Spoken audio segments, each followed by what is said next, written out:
Mari kita berdoa. Tuhan, kami bersyukur karena kami memiliki Allah sebagai contoh teladan hidup kami di dalam menjalani kehidupan kami sebagai umat Tuhan. Dan kami bersyukur Tuhan karena Engkau adalah Allah yang setia, yang juga mengajarkan kami setia. Dan hari ini kami bersyukur Engkau memberi kami kesempatan untuk bersama-sama merenungkan kebenaran firman-Mu. Kami sungguh menyadari Tuhan bahwa kami lemah dan terbatas, dan kami membutuhkan anugerah kasih-Mu, hikmat-Mu, melalui Allah Roh Kudus menuntun kami, supaya hati kami seperti tanah yang subur yang siap menerima firman-Mu, merenungkannya, dan melakukannya dalam kehidupan kami hari lepas hari. Terima kasih ya Tuhan, tolong berbicara kepada kami melalui hamba-Mu yang lemah dan terbatas ini. Biarlah Engkau saja yang mengurapi, memakai hamba-Mu ini untuk dapat menyampaikan kehendak Tuhan dengan bahasa yang dapat dimengerti. Terima kasih Tuhan, ini doa kami. Di dalam nama Tuhan kami Yesus Kristus kami berdoa dan bersyukur. Amin. Shalom Bapak Ibu Saudara. Bagaimana kabar hari ini? Puji Tuhan. Saya mengajak kita untuk bangkit berdiri. Saya mengajak kita untuk membaca satu bagian kebenaran firman Tuhan.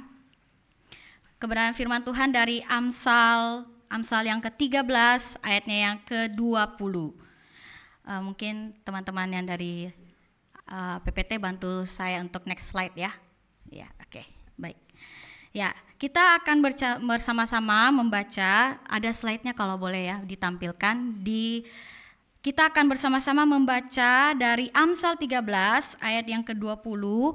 Bapak Ibu Saudara mungkin tulisannya kecil ya. Apakah di sini bisa terlihat jelas? Oke. Ya, karena ini terjemahan baru 2, Bapak Ibu yang punya Alkitab fisik bisa lihat di fisik, tapi yang tidak punya terjemahan 2 bisa melihat di layar. Kita akan membacakannya bersama-sama, tidak perlu buru-buru, kita membacakannya dengan tenang ya. Mari kita baca bersama-sama dari Amsal 13 ayat 20, 1, 2, 3.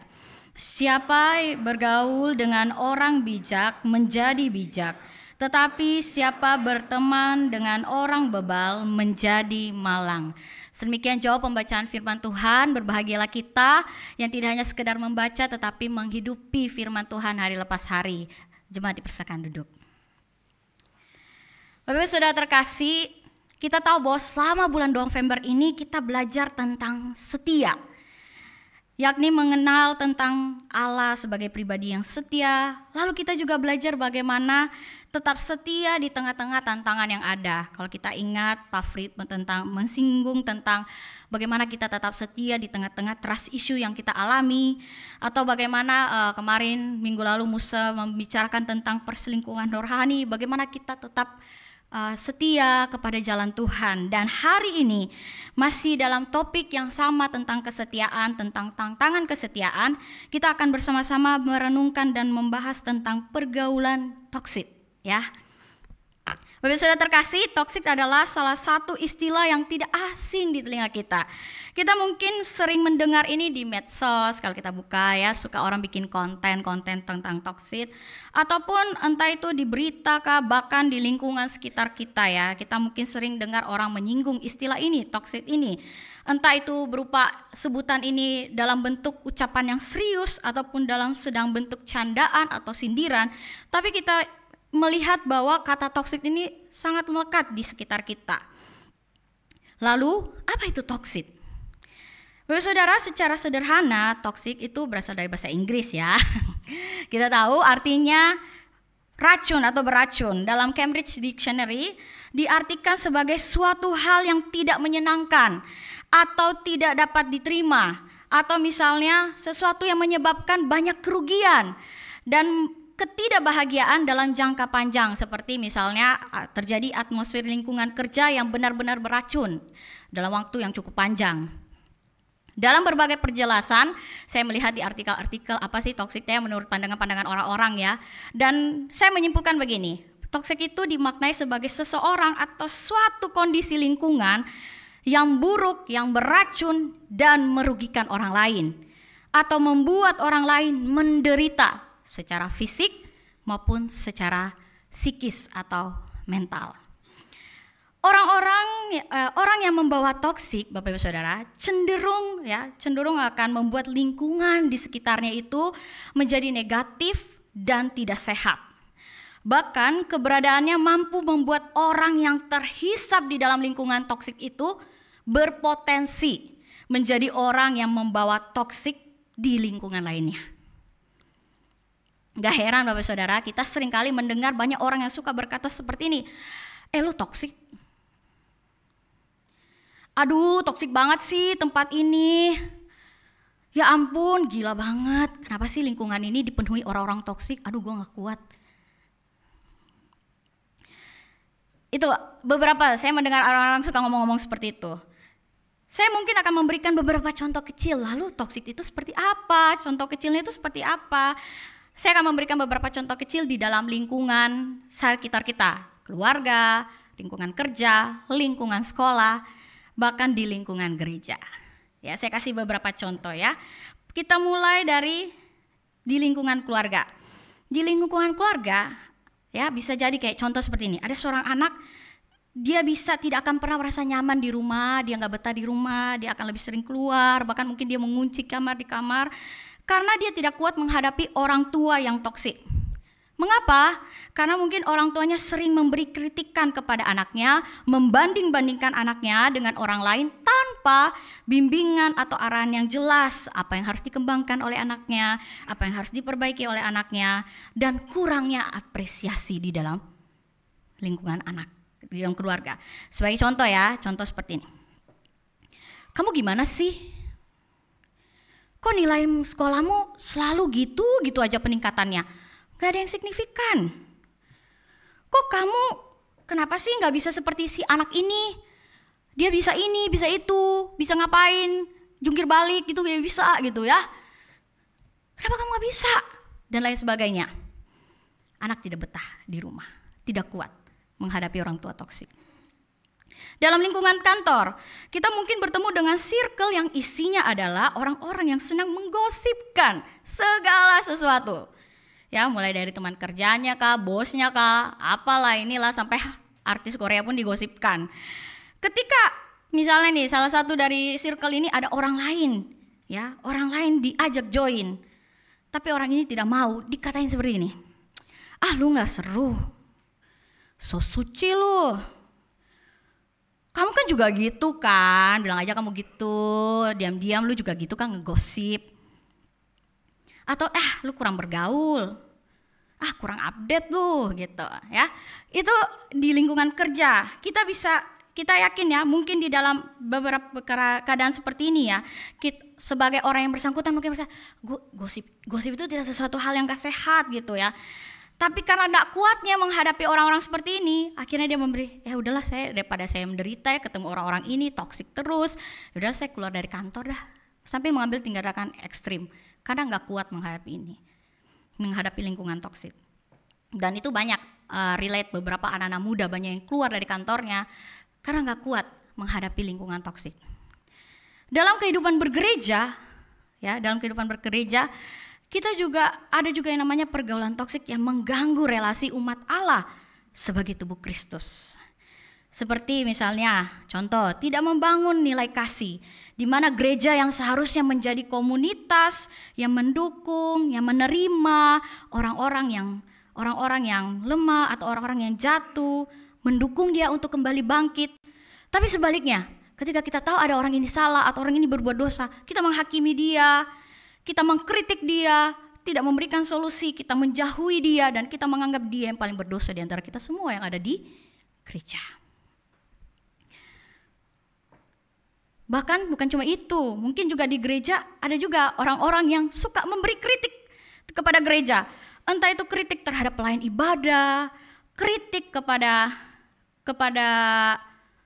hamba Tuhan, kritik kepada majelis, bahkan kritik terhadap program kerja. Tetapi tidak memberikan solusi. Nah, Bapak Saudara, coba lihat kiri kanannya sekarang. Lihat kiri kanannya. Apakah ada orang-orang di sekitar kita yang demikian? Saya berdoa kiranya itu tidak ada di gereja kita ya Bapak Ibu Saudara, karena kita tahu Tuhan yang kiranya terus membentuk kita berproses menjadi gereja yang sehat dan bertumbuh. Nah Bapak Ibu Saudara terkasih, kita kembali ya, baik seorang yang membawa toksik maupun orang yang terjebak dalam lingkungan toksik atau pergaulan toksik, kita menyadari bahwa betapa besarnya dampak buruk dari pergaulan toksik itu.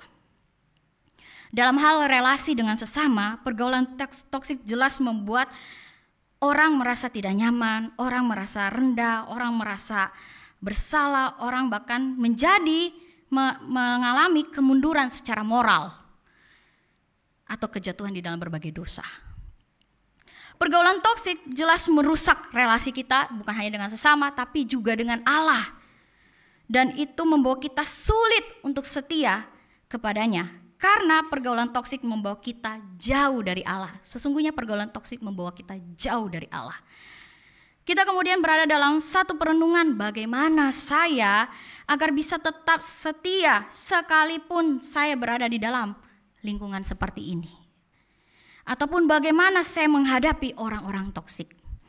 Atau bahkan kita berpikir seperti ini, bagaimana agar saya tidak berpotensi menjadi si pembawa toksik ini.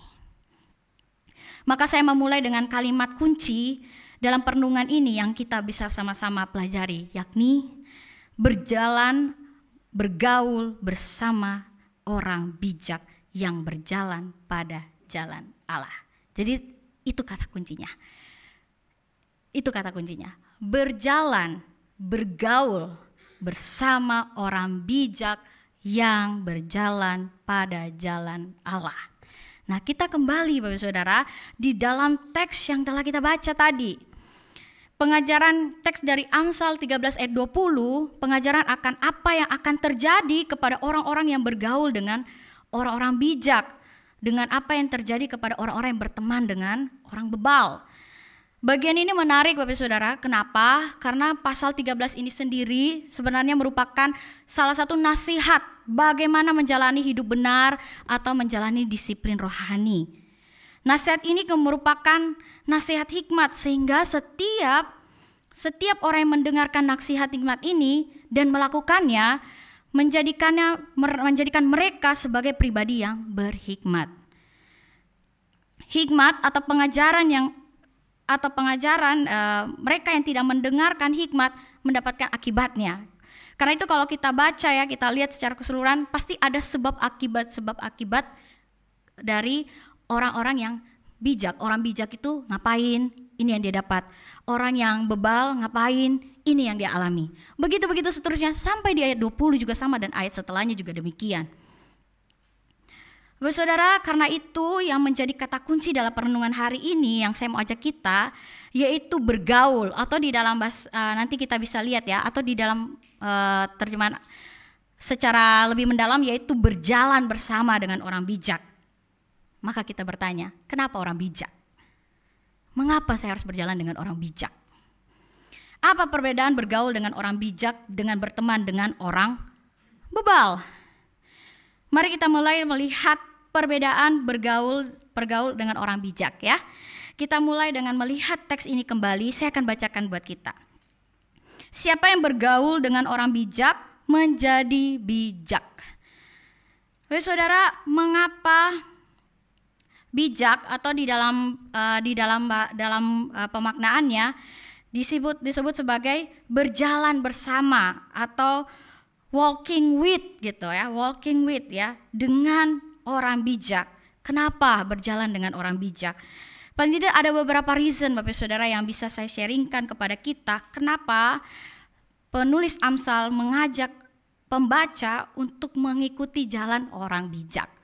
Mengapa?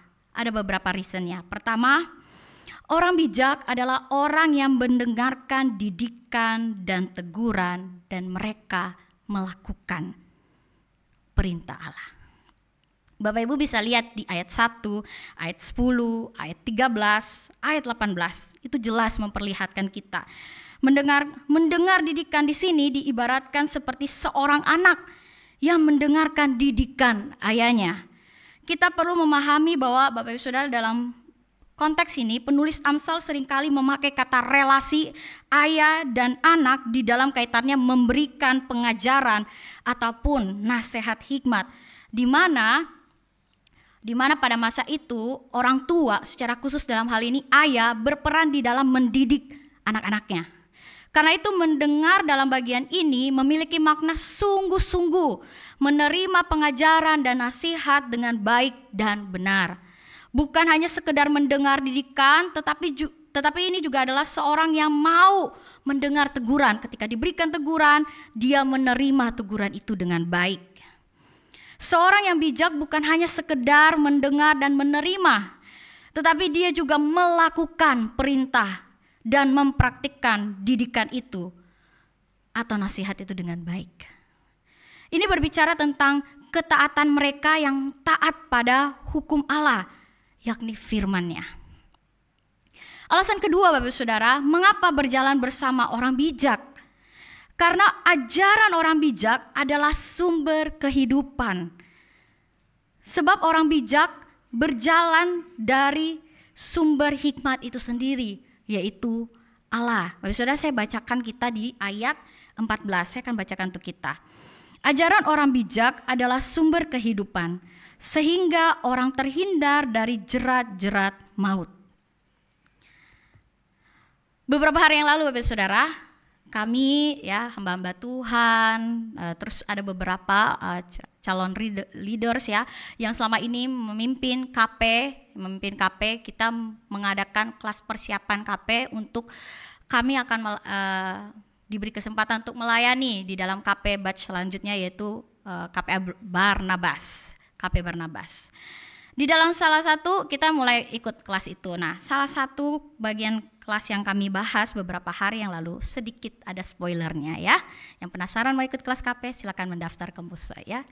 Nah, di dalam kelas KP itu salah satu topik yang kami pelajari tentang hati pembelajar. Ketika berbicara tentang hati pembelajar, kami sempat membahas dari salah satu bagian itu, yaitu dari Mazmur 1. Bagaimana hati seorang pembelajar, yakni memiliki kecintaan pada firman Allah. Saudara, di dalam teks yang kita baca, penulis ya, kita sebelum masuk ini ya, kita kemudian waktu kita setelah kelas itu, saya kemudian merenung. Setelah kelas itu selesai, saya merenung, lalu saya kembali di dalam persiapan ini, saya ingat-ingat, oh iya ya, orang berhikmat itu adalah orang yang mencintai firman Allah. Orang bijak itu adalah orang yang hidupnya mencintai firman Allah. Di dalam teks yang kita baca Bapak Saudara, penulis Amsal menegaskan di ayat 14 bahwa ajaran orang bijak adalah sumber kehidupan. Dan dari mana sumber kehidupan itu? Tentu tidak lain dan tidak bukan adalah firman Allah. Mari kita bandingkan tadi dengan Mazmur ya, Mazmur pasal 1, sekilas saja saya lihatkan kepada Bapak Saudara, khususnya di ayat yang kedua. Ayat 1 dan 2 saya bacakan buat kita ya. Berbahagialah orang yang tidak berjalan menurut ajaran orang fasik, yang tidak berdiri di jalan orang berdosa, dan yang tidak duduk di dalam kumpulan pencemooh. Tetapi yang kesukaannya ialah Taurat Tuhan, dan yang merenungkan Taurat itu siang dan malam.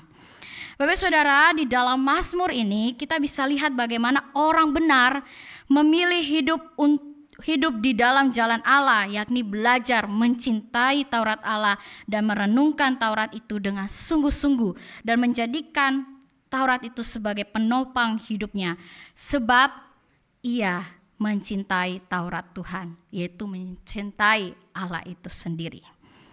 Hikmat Allah Bapak Saudara menuntun orang agar tidak mudah hidup di jalan orang fasik. Kembali lagi kepada Amsal 13 yang telah kita baca Bapak Saudara, di ayat 14 tadi kita diperlihatkan bahwa ajaran yang diajarkan orang bijak itu sumbernya dari firman Allah. Maka jelas sekali kenapa dikatakan sumber kehidupan, karena ajaran yang diajarkan oleh orang bijak memiliki tujuan yang baik, yakni menuntun dirinya dan menuntun orang lain agar terhindar dari jerat maut, dan menjaga mereka agar tetap di dalam jalan Allah, yakni jalan kekudusan. Itu di ayat 6. Bapak Saudara terkasih, kita pada akhirnya di dalam satu pemaknaan yang jelas kita melihat bahwa mengapa berjalan bersama dengan orang bijak. Sebab pusat dari jalan orang bijak yaitu hikmat Allah. Dengan kata lain, Allah menjadi pusat hidupnya. Karena itu ketika kita membaca setiap bagian di dalam pasal 3 ini, kita akan melihat sikap-sikap apa aja yang ditimbulkan oleh orang-orang bijak, baik dalam mereka menjaga kata-kata mereka, ataupun ketika mereka bertindak, mereka memikirkannya itu dengan baik dan tidak gegabah dalam langkah. Inilah yang membuat bergaul dengan orang bijak, menolong kita untuk menjadi bijak melalui contoh hidup orang bijak. Ya. Dengan kata lain, baik itu di dalam berkata-kata ataupun bertindak, atau menolong kita agar tidak terjerat dengan kefasikan. Bapak sudah terkasih, kembali di ayat 20 tadi. Kita melihat bahwa penulis Amsal tidak hanya menunjukkan tentang kehidupan orang yang memilih berjalan bersama dengan orang bijak, tetapi dia juga membandingkan dengan bagaimana dengan orang yang bergaul atau berteman dengan orang bebal. Apa yang terjadi gitu. Di dalam bahasa asli atau diterjemahkan dalam bahasa Inggris, mereka memakai kata penekanannya yaitu bergabung, ya, bergabung menjadi rekan. Ya, ini menjadi rekan dari komunitas orang bebal. Siapa ini orang bebal? Dan apa yang terjadi jikalau kita bergabung dengan orang bebal? Nah, pertama kalau kita lihat, kita perlu paham bahwa orang bebal, Bapak Saudara, di dalam bagian ini disebut sebagai orang-orang yang tidak mendengar didikan dan teguran. Mereka menolak, mereka tidak menerima teguran itu. Itu di ayat 1 dan ayat 18. Kehidupan orang bebal sangat berbalik jauh dengan kehidupan orang bijak. Kalau kehidupan bijak sangat mencintai firman, mereka mendengar, mereka teguran, didikan, mereka melakukan. Kebalikannya dengan orang bebal. Mereka gak mau dengar, mereka gak mau terima teguran, dan mereka ini adalah orang-orang yang disebut bebal. Mereka bahkan meremehkan firman Tuhan, perkataan atau firman Tuhan, dan mereka tidak melakukannya, Bapak Ibu Saudara. Itu di ayat 13. Mereka senang berkata kasar. Apa yang terjadi dengan orang-orang bebal? Bagaimana keadaan mereka? Mereka senang berkata-kata kasar. Mereka melakukan berbagai tindakan-tindakan yang tidak bermoral. Dan oleh sebab itu orang bebal hidup di dalam kefasikan yang berujung pada dalam kehidupan perbuatan dosa. Dan ini yang membuat mereka perbedaannya.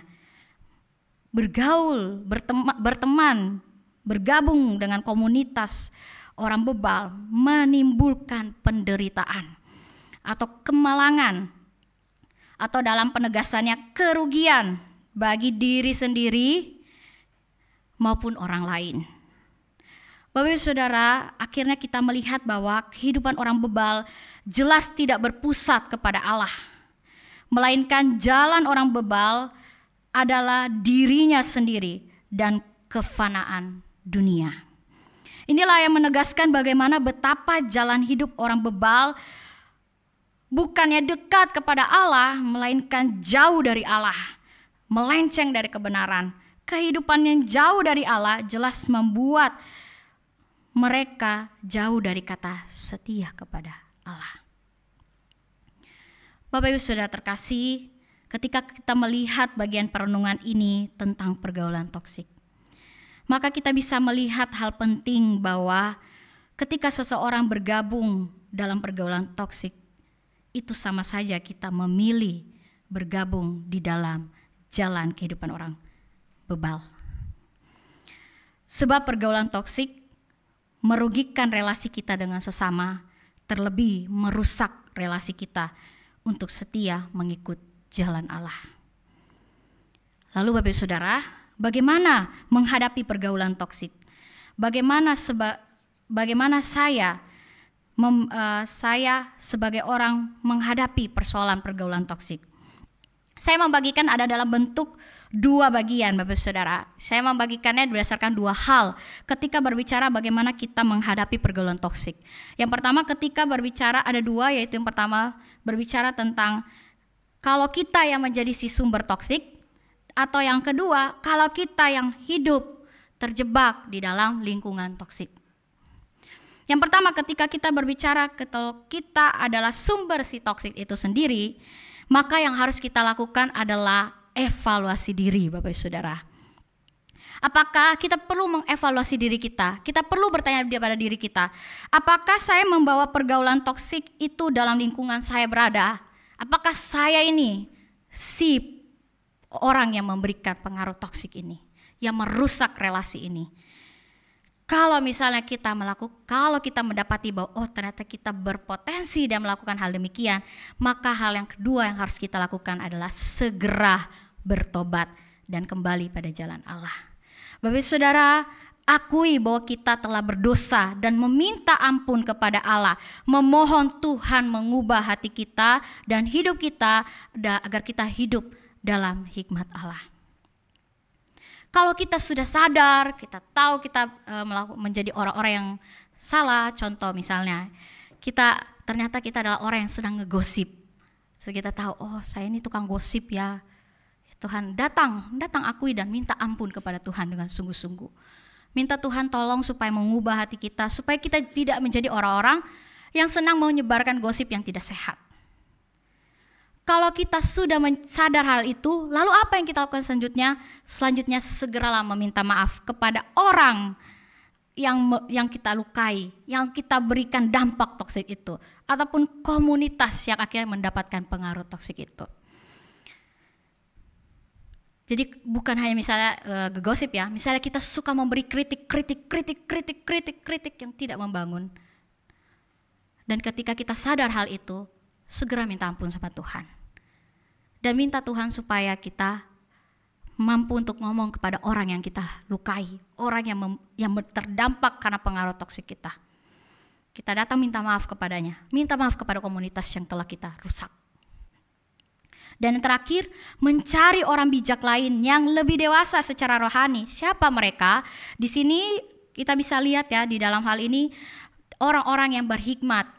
Kalau di sini bisa kita lihat dalam konteks kita, hamba-hamba Tuhan, orang tua kita yang lebih dewasa secara rohani, atau sahabat yang lebih dewasa secara rohani, atau bahkan komunitas iman yang setia untuk berkomitmen hidup di jalan Allah. KR kita misalnya ya, di komunitas KR kita, di mana mereka mempunyai kerinduan untuk siap saling menguatkan, menegur, dan menjadi berkat lewat contoh teladan, saling memberi contoh. Itu yang ketika kalau kita menyadari kalau kita itu ternyata sumber toksik. Lalu yang kedua, kalau kita hidup dalam lingkungan orang toksik, Bapak Ibu Saudara, apa yang kita lakukan? Yang pertama, tetaplah setia pada jalan Tuhan. Kalau kita ada di lingkungan kantor ataupun di lingkungan sekolah yang berisi dengan orang-orang yang tidak sehat, orang yang toksik, kita nggak mungkin kan langsung kayak, ya udahlah saya keluar aja dari kantor. Mungkin beberapa kita sangat berpikir dua kali karena kenapa? Misalnya kita mikir cari pekerjaan susah, cari sekolah susah, sekolah yang lebih baik nggak mudah. Tapi bagaimana kita bisa bertahan di dalam lingkungan itu? Maka jawaban yang pertama yaitu tetaplah setia pada jalan Allah, dengan mencintai firman-Nya sebagai penuntun hidup kita. Itu yang bagian pertama. Kedua, tetaplah setia hidup bergaul dengan orang yang dewasa rohaninya, atau bergaul dengan komunitas iman yang membawa kita tetap hidup bertumbuh di dalam jalan Allah. Jadi jangan abaikan komunitas iman. Sekalipun mungkin kita berada di lingkungan toksik, tapi ketika Tuhan memberikan kita lingkungan yang sehat, komunitas iman seperti gereja, kalau kita punya keluarga rohani, kita punya sahabat rohani, maka marilah kita tetap terus setia berjalan bersama dengan mereka kepada jalan Allah. Contoh ya Bapak Ibu Saudara, saya suka melihat kisah hidup Paulus. Ya. Paulus itu saya berapa kali senang dengan dia suka mengatakan seperti ini, ikutilah teladanku. Ya, dia bilang ikutilah teladanku. Di dalam jemaat Filipi dia pernah mengatakan bahwa ikutilah teladanku dan mempraktikkan mereka ini yaitu orang-orang yang dewasa rohani, orang-orang yang hidupnya sama seperti Paulus. Itu di Filipi 3 ayat 17 Bapak Saudara. Bahkan kita kalau mau lihat teladanku ini siapa, Paulus ini mengarahnya ke siapa? Maka kalau kita lihat di 1 Korintus 11 ayat 1, Paulus lebih jelas lagi menjelaskan, ikutilah teladanku sebagaimana sebagaimana Yesus sebagai Kristus sebagai teladannya. Dia menjadikan Kristus sebagai pusat teladan hidupnya. Karena itu Bapak Saudara, ketika Tuhan memberikan kita sahabat rohani yang mencintai Tuhan, orang tua kita yang lebih dewasa secara rohani, rekan-rekan kita, komunitas kita di gereja yang Tuhan percayakan sebagai wadah kita untuk bertumbuh, mereka yang mencintai Tuhan, maka mari kita bersama-sama belajar untuk menjadi teladan satu sama lain. Dan yang terakhir, mintalah kekuatan dari Allah Roh Kudus untuk tidak mudah terjerat komunitas toksik. Tadi saya bilang, kita mungkin gak bisa keluar dari lingkungan ini. Kita berada terjebak, gak bisa kemapa-ngapain. Tapi satu hal yang harus kita minta kepada Tuhan, yaitu minta kekuatan dari Roh Kudus agar tidak mudah terjerat di dalam komunitas rohani. Saya percaya mungkin kita berada di dalam pergumulan ini. Tapi kiranya Allah Roh Kudus yang memampukan kita untuk tidak mudah untuk menyerah, untuk tetap terus menjadi berkat bagi orang-orang toksik, ataupun bagaimana kita belajar untuk tetap bertahan di tengah-tengah kehidupan orang-orang toksik yang merusak. Di akhir khotbah ini Bapak Saudara, kembali saya kepada sebuah kesimpulan bahwa pergaulan toksik bisa membuat kita tidak setia pada jalan Tuhan. Karena itu, marilah kita keluar dari pergaulan toksik dan segeralah berjalan bersama orang bijak yang sedang berjalan pada jalan Allah. Sebab Allah memakai mereka untuk berjalan bersama kita kepada jalan kesetiaan, yaitu mengikut Tuhan. Amin. Mari kita berdoa. Ya Tuhan, kami bersyukur untuk kebenaran firman-Mu. Dan biarlah Roh-Mu sendiri yang berbicara kepada hati kami. Kalau kami ya Tuhan menjadi orang-orang yang membawa pengaruh toksik, Tuhan ampuni kami dan tolong kami. Kalau kami berada di dalam situasi yang membuat kami sulit untuk keluar dari lingkungan toksik, Tuhan yang tolong kuatkan kami agar tidak mudah terjerat.